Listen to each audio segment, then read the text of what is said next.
大家好，我是萨姐，今天和大家分享一款超级简单快手的香蕉蛋糕，不需要打发，也不用担心膨胀不起来，只需要3到4分钟准备就可以直接进烤箱，100%的零难度、零失败。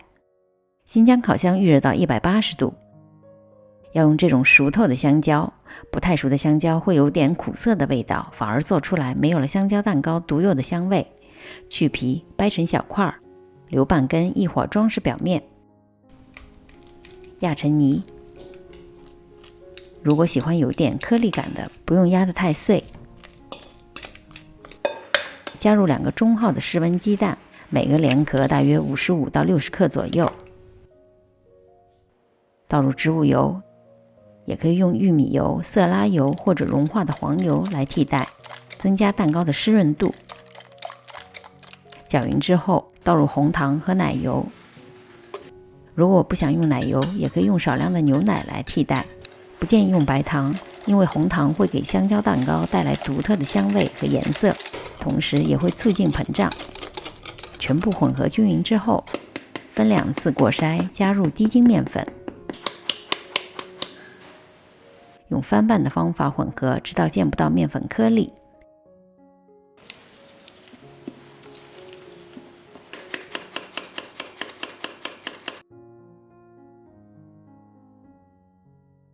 加入泡打粉和小苏打，同时用了泡打粉和小苏打，不仅可以让成品更加的蓬松，同时也可以起到一个很好的中和作用。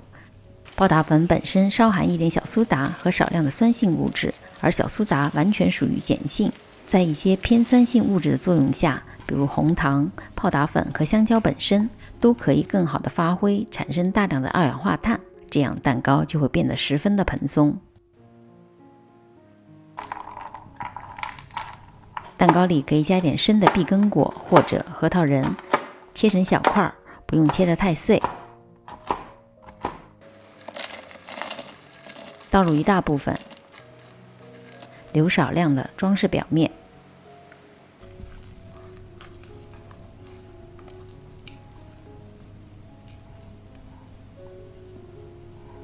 我用的模具是10厘米宽、17.5厘米长和7厘米高，垫上烘焙纸。倒入模具8分满，表面放几片香蕉，撒上剩余的碧根果碎，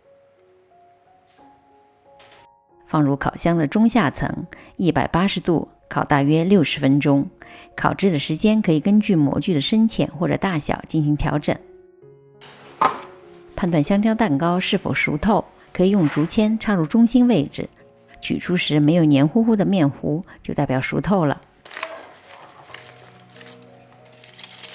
放到温热，保鲜膜包好，回一下巢，第2天吃口感更好，又松软又湿润，完全没有外面买的那种甜和腻，随时来上一片都是零负担。大家喜欢的话，在家做完可以发作业到我的 Facebook， 离开前千万别忘了订阅、点赞和按下小铃铛。有问题也可以留言给我，我们下集再见。